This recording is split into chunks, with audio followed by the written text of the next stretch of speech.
Estamos com 23 minutos depois das 10. Vamos então à edição desta semana do Visto de Fora, como é habitual, com os nossos comentadores Begonha Inigas e Olivier Bonamici e a olharem para os temas da semana.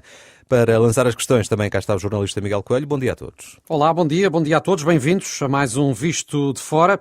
E já vamos ouvir a Begonha e o Olivier sobre os acontecimentos que vão marcando o país e a Europa. Preparem-se, Begonha e Olivier, porque temos muitas coisas aqui para comentar. E recordo que o programa é uma parceria da Renascença com a Euronet, Rede Europeia de Rádios. Euronet Plus. A Semana Europeia a ficar marcada pela mudança de governo na Alemanha, com o novo chanceler Olaf Scholz, que tomou posse na quarta-feira, e hoje está de visita à França, onde vai ser recebido pelo presidente Macron, depois segue para Bruxelas, para apresentar o seu programa para a Europa. Olivier, o que é que te parece este facto de Scholz ter escolhido a tua França para começar esta viagem de apresentação? Bom dia. Não é uma grande surpresa, hein? Sabemos que a amizade franco-alemã que é muito forte. Embora com altos e baixos, não é? Com altos e baixos, sim, mas ultimamente tem sido mais alto do que baixo. A França tem mais problema com a Inglaterra neste momento do que com a Alemanha.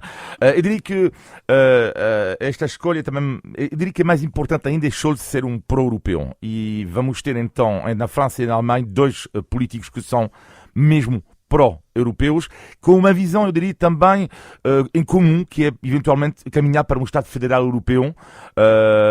Os dois também são a favor do Ministro Europeu dos Negócios Estrangeiros, que seria para mim algo muito forte. E uma pequena nota curiosa é que a candidato dos Verdes tinha escolhido Bruxelas, caso tivesse ganho. O candidato dos conservadores não respondeu à pergunta na altura, e Scholz, então, que ganhou, escolheu logo Paris. Sim, já voltou a ti, até porque quero saber o que é que Macron ontem anunciou como principais propostas para a presidência francesa da União Europeia, que está aí à porta, mas ainda sobre Scholz, Begonha, bom dia. Bom dia. Será de esperar continuidade ou esperas alguma mudança agora com o novo chanceler à frente da maior economia da Europa? Primeiro démonos de habituar a pronunciar Scholz, non é? Foi difícil cando comenzamos a pronunciar, eu lembro-me, era correspondente en Portugal, xa, cando comenzamos coa Angela Merkel, agora Scholz. Será Merkel. Exactamente, mas acho que a diferenza vai ser considerável, non é? Non teñen nada a ver. Penso que as súas personalidades son moito diferentes. Mas em que é que poderão ser especialmente diferentes? Eu penso que Angela é insubstituível, non é? A liderança dela foi tão pessoal, tão carismática. Mas isso também era o que dizíamos de Kohl, não é? Quando Mas, saiu de cena. em princípio, o que estou a dizer é que são muito diferentes. Portanto, para começar, temos de enquadrar, como se diz em português, temos de enquadrar como é que o novo chanceler da Alemanha, temos de ver se realmente fica máis, eu acho que sí, máis virado para o centro. É verdade que é defensor da Europa e é verdade que o eixo franco-alemão vai continuar. E então vamos ver como é que se dan o Macron e ele, e vamos ver quais é que são as súas primeiras propostas. Mas para começar, o governo na Alemanha vai ser muito diferente. Um governo de coligação, um governo com os verdes, então é muito diferente. Portanto, esperar para as ver. políticas vão ser diferentes. O presidente francês dizia há pouco, Olivier, apresentou ontem as prioridades da presidência francesa da União Europeia a partir de 1 de janeiro. O que é que destacas? Eu diria que normalmente este tipo de discurso vai dizer, bom, não há nada, e lá finalmente eu acho que a surpresa é que houve muito, e se calhar demasiado até, no sentido em que é sempre bom haver propostas, mas foi uma loucura, eu diria, de certa forma, porque dizer que pode haver um serviço cívico europeu para os menos de 25 anos de idade, um serviço cívico pode durar 6 meses, depois ele falou novamente desta prioridade do ordenado mínimo na Europa, haver cada vez menos diferenças entre os ordenados mais baixos, que é o caso, eu acho, da Bulgária na Europa, o ordenado mínimo mais baixo, e o ordenado mais elevado, que é no Luxemburgo. Portanto, haver menos diferença, também eu acho que isto é algo de forte. E também disse que esta regra dos 3% do déficit é uma regra ultrapassada. Portanto, é algo muito forte isto. Claro que ele diz também que tem que haver regras orçamentais. Agora, os alemães, claro, sabemos, são muito mais rigorosos do que diz respeito a esta questão orçamental. Vamos ver, mas, no entanto, achei um discurso muito forte, com propostas concretas, se calhar, que ultrapassam um pouco o próprio papel de uma presidência da União Europeia. Como eu gosto de ver a Olivier aqui a falar como é que se mexe. Quando eu entro telematicamente desde Vigo, perco todo isto, não é? Sempre Que fala gosta... de Macron, Olivier, de facto, mas olha, contém. isto do ordenado mínimo europeu, temos de lembrar que foi uma proposta, uma decisão que saiu da Cimeira Social do Porto, do mês de maio, e que é uma coisa que não acreditávamos muito, não é? Os jornalistas sempre desconfiados e críticos, mas parece que isto é Faz para o seu avançar caminho, mas e faz o seu ainda caminho. parecemos longe da concretização, seja como for. Falta muito. Deixa-me mas pronto. pegar por outra ponta. Macron também disse que a Europa deve tornar-se uma grande potência mundial. Não é ambição a mais, tendo em conta aquilo que sabemos das próprias divisões do chamado velho continente? Eu penso que é bom isto.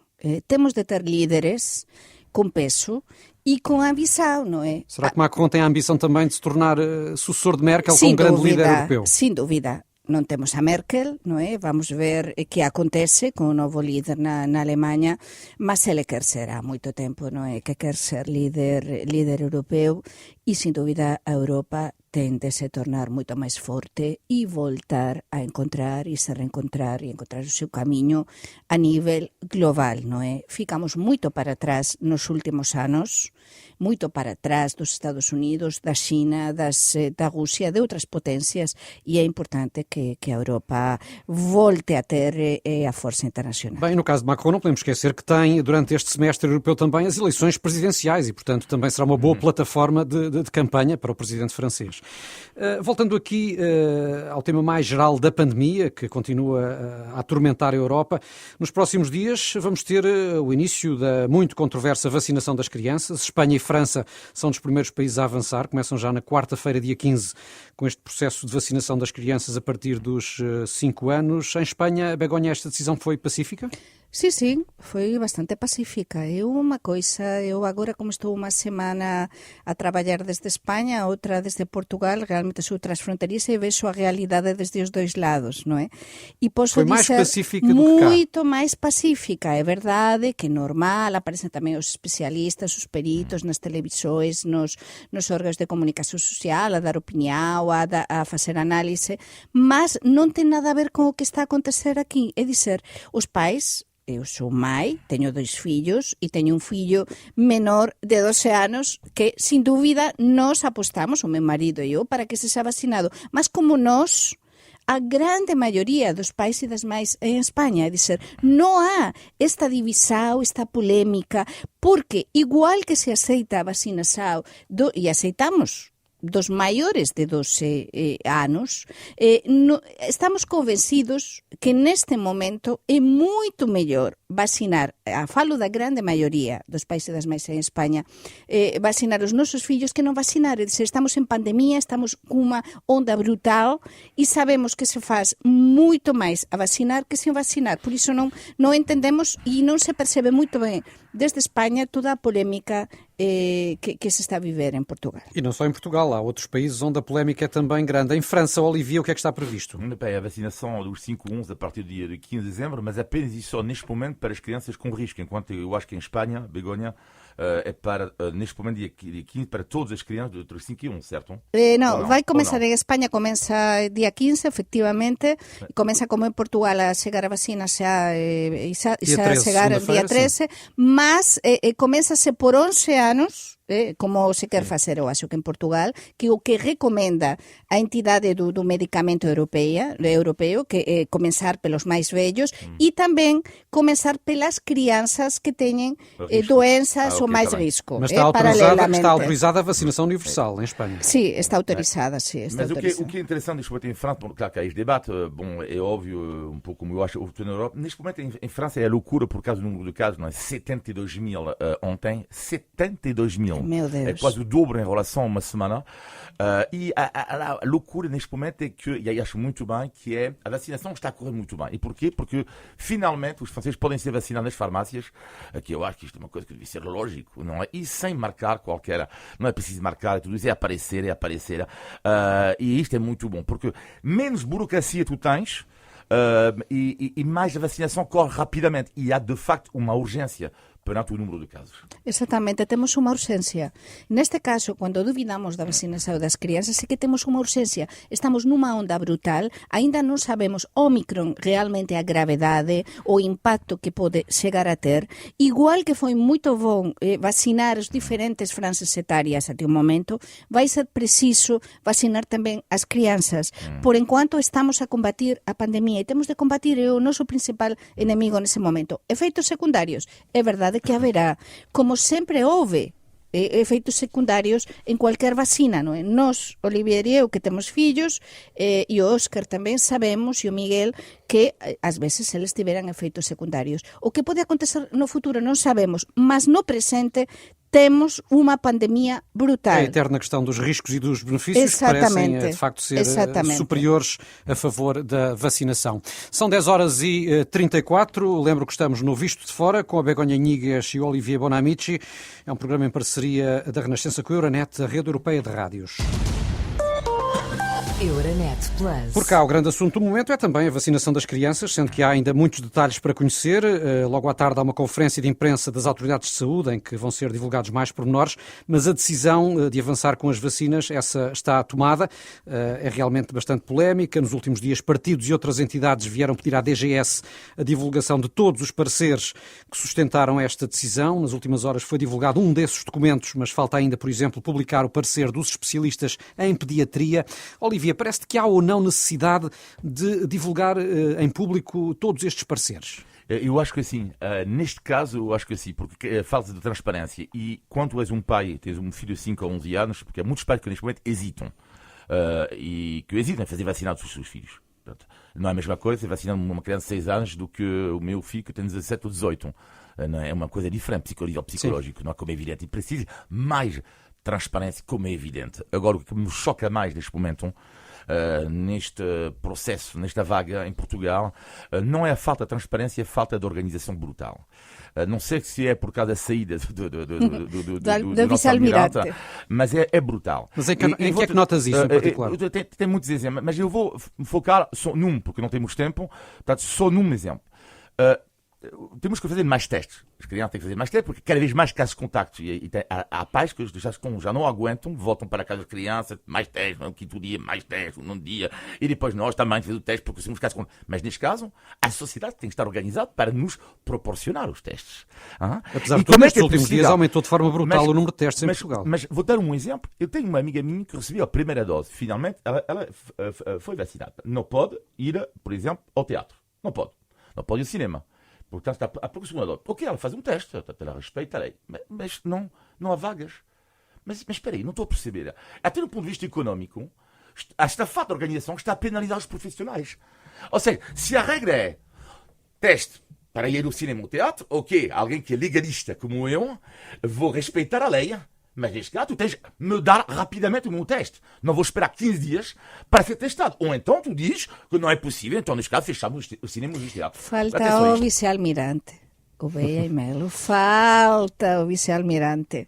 E que foi ir embora o vice-almirante e mudou todo. E neste momento o que estás a dizer é mesmo assim. É dizer, há uma massificação, mas não é só em Portugal. Eu tento ser objetiva. Está acontecendo também em Espanha.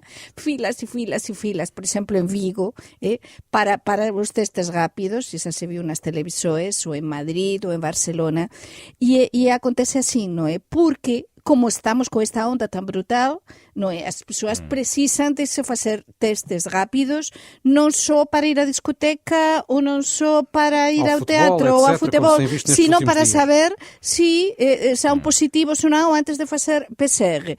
Por isso, é verdade, é preciso mais organização, é preciso mais vacinação e insisto, mais vacinação das crianças, que é verdade que é bom clarificar a opinião pública, é muito bom, mas, por favor, quanto antes começarem, melhor, porque assim tentaremos combater ao longo de toda a pandemia, as autoridades de saúde portuguesas foram, em muitos momentos, acusadas de falta de transparência. Esta questão dos pareceres e da dificuldade de divulgá-los em público poderá ser mais um exemplo, Begonha? Não, eu penso que não.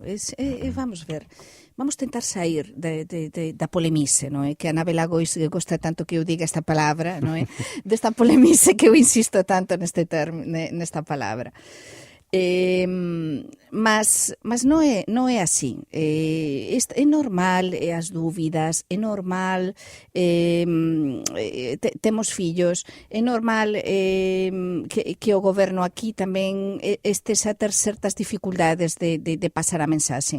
Mas sí que é moito importante agora que o goberno pase, aínda que teña dificultades, pase ben a mensaxe, como estaba a dizer Olivier antes, porque é a maneira de convencer tamén aos pais e as mães de que é mellor, é un mal menor, digamos, é moito mellor vacinar do que non vacinar, porque se non se vacina vamos continuar con problemas e con máis casos e máis casos e máis casos, non é? Sí. Mas sí que debe haber certa transparencia e o goberno debe estar disponível sempre, mas imagino que non debe ser nada fácil neste momento, como está a opinión pública en Portugal, para o goberno tentar xerir toda esta comunicação de vacinação sim, vacinação não. Vamos pelas novidades que logo às 4 da tarde as autoridades de saúde irão divulgar.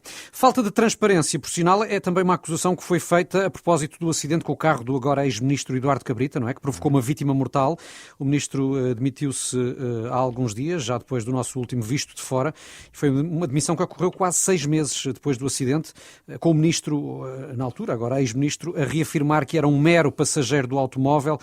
Qual é a tua perspectiva deste caso que tem dado também muito que falar em Portugal, Olivier? Eu diria rapidamente que eu acho que quando tu és político e tu começas a criar anticorpos junto da população e da comunicação social, tu estás na mira da comunicação social e do povo, tu estás comprometido. É complicado resolver isto.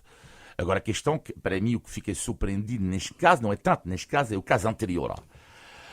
Não estou a dizer que neste caso anterior do cidadão ucraniano. Exatamente. É isso que, sinceramente, não estou a dizer que este caso não merece uma demissão.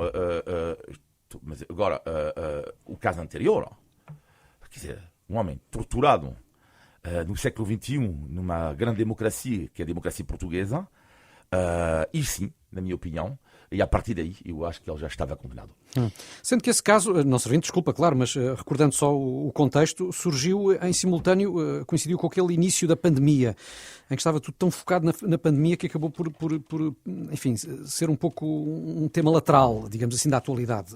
E só meses mais tarde, se bem se recordam, é que o caso acabou por ganhar real espessura mediática, se assim se pode dizer.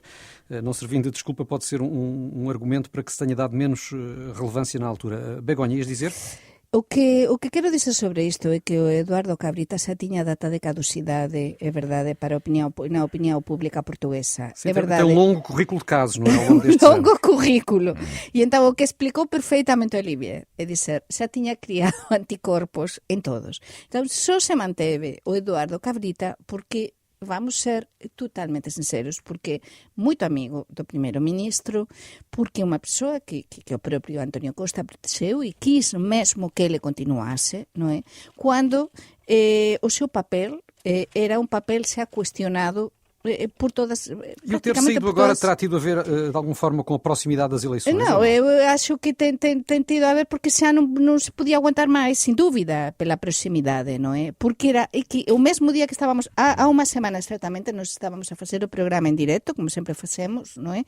E aínda ele non se tiña dimitido, mas xa tiña falado, non é? E ele tiña ficado moito tranquilo, a dizer que pronto, que ele non estaba... Era só pasaseiro. Então, é que eu acho que é un tema tamén de ética.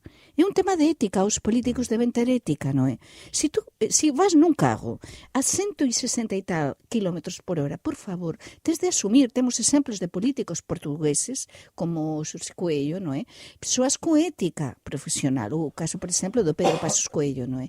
Mas neste caso, a ética parece que non é importante, e é importantísima. É importantísima. E ele non deixou un bon papel por cima da mesa, non é? A súa despedida, o seu adeus, a súa saída, non foi unha saída a deixar a porta aberta, non é? não é só uma substituição, porque era uma substituição que estava a ser pedida a gritos desde há muito tempo, não é? Temos aqui outro tema sobre o qual queria ouvi-los, que é o PSD. A semana foi muito marcada também na perspectiva política pelos social-democratas, que rejeitaram uma coligação pré-eleitoral com o CDS. É melhor o PSD ir sozinho a eleições, Olivier? Parece-te? É uma grande pergunta, perante a qual não vou ter uma grande resposta, Miguel. Não, quer ser diplomata. Quer ser diplomata. O que eu queria dizer é que a resposta é complexa. Eu diria, para responder esta pergunta, que se ele vai sozinho, tem menos hipótese de ganhar, até do ponto de vista matemático. E aliás disso, o eleitor do PSD não vai deixar de votar PSD porque há uma coligação com o CDS. Portanto, tem mais hipótese matematicamente de ganhar. Resta a saber se ele acha que pode ganhar. Ora, eu acho que neste momento é complicado ele ganhar. E se ele não ganhar, ficar no segundo lugar, neste caso, atrás de António Costa, sabemos que ele está disposto para falar, e neste caso, quando tu perdes, tens uma margem de manobra maior para negociar. Ou seja, é bastante complexo, mas eu diria que para vencer a eleição é uma aposta arriscada por parte do Rui Rio, mas depois ele terá uma margem de manobra melhor, porque não terá que fazer menos concessões com o CDS-PP. Begonha? Sí, eu acho que o tempo dirá, non é? Neste caso non podemos vaticinar, porque unha coisa moito interesante que está a acontecer en Portugal é que temos o panorama político en continuo movimento. Estáse a mexer moito, non está a acertar realmente as sondaxes, e o Rui Rio, que todos daban por morto há 2 meses, continúa vivo como un peixe así a culear, non é? E con bastante forza, e entón esta a súa terceira vitoria interna, non é? Dentro do seu propio partido, aínda eu acho que está como máis forte aínda. Por iso xa veremos se foi unha boa decisão ou non foi unha boa decisão se apartar e non se coaligar co CDS-PP, porque temos tamén a iniciativa liberal, non é? Sim. A apostar por tamén acordos, no caso de gañar as eleições, o PSD, acordos con ele, e temos o PS tamén disponível para ter acordos com o PSD. Portanto, a ver o que acontece. Sendo que o PSD também, noutra decisão desta semana, resolveu promover uma limpeza geral quase dos críticos de Rui Rio, não é? Que foram afastados na sua esmagadora maioria das listas de deputados. Isto é uma boa estratégia na perspectiva de mobilizar o partido para as eleições, Olivier? Também isto é uma estratégia arriscada, porque, aliás, é um caso curioso em França, que é o caso de Valérie Pécresse, que é a candidata da direita que foi escolhida esta semana. Ela escolheu também fazer algumas negociações com a ala mais de direita do seu partido. Portanto, uma primária em França, e depois, claro, quando é um candidato, tens que juntar todas as tuas forças antes do... Portanto, eu acho que é uma aposta arriscada, mas com este homem. E já vimos tudo. Portanto, exatamente. É uma espécie quase toda a gente o abandona, por assim dizer, entre aspas, mas ele continua. Portanto, com ele, nunca sabemos até que a força dele pode chegar lá. Eu acho que os analistas políticos, os analistas e as pessoas de imagem, não é? Que normalmente acompañan os políticos e facen recomendacións non poden co ele.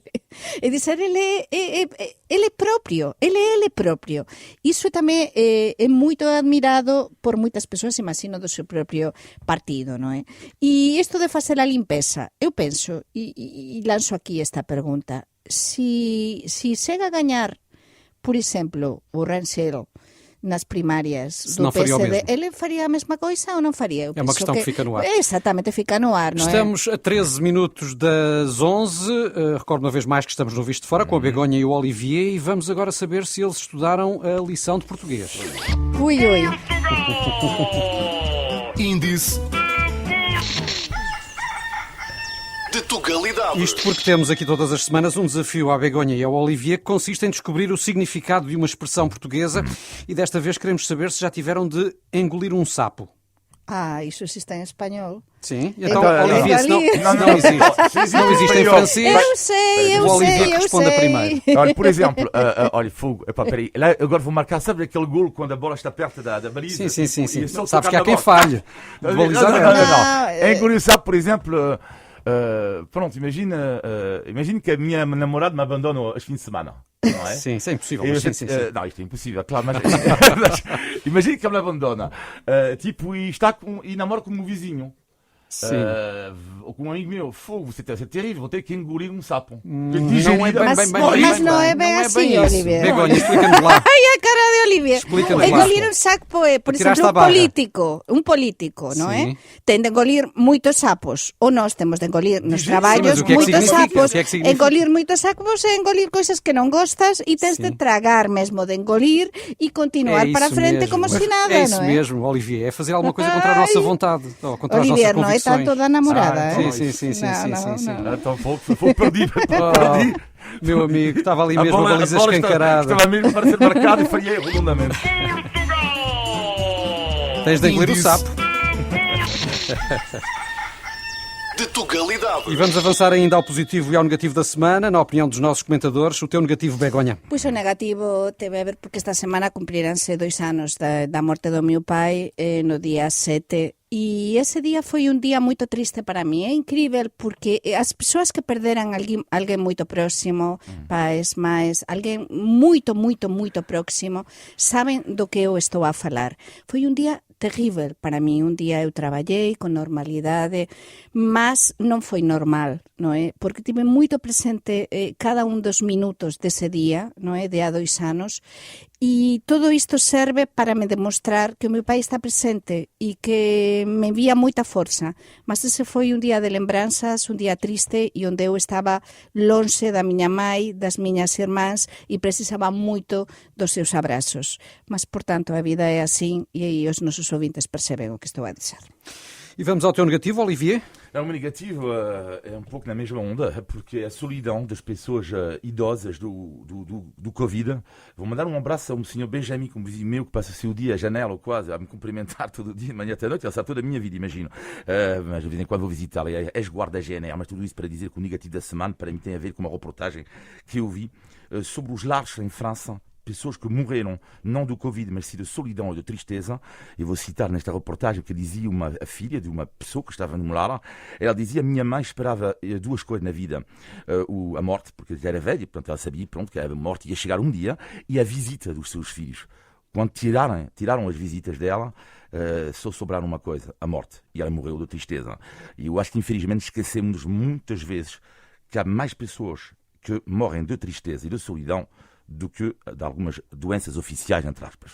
Pois são mensagens muito fortes, mas temos de levantar aqui os ânimos, Begonha. Vamos aos positivos? Mas sim, os positivos são o carinho que me demonstran neste país, non é? Ainda que iso sea unha española con sotaque español, é verdade que galega, e que ainda que digan mal o meu apelido, non é? Porque o meu apelido, eu acho que ninguén en Portugal pronuncia ben, Ensina-me lá, não é Iñiguez? Iñiguez, acento no I, mas é igual, o cariño, eu até agora que ando dun lado para outro, as persoas tamén me recoñecen, moitas veces se recoñecen o traballo que eu faço desde cá, desde a Renascença. Por tanto, non me importo, aínda que digan mal o meu apelido, o cariño que os portugueses demostran a esta española, que continuará a ter este sotaque así, metade galego, metade español, mas pronto, tan inconfundível para moitos. Mas olha, que razão de queixa em relação ao apelido deve ter também o Olivier, não é? Que tanto lhe chamam Bon Amici como Bon Amici. Não há problema. Não há problema, a verdade, Olivier.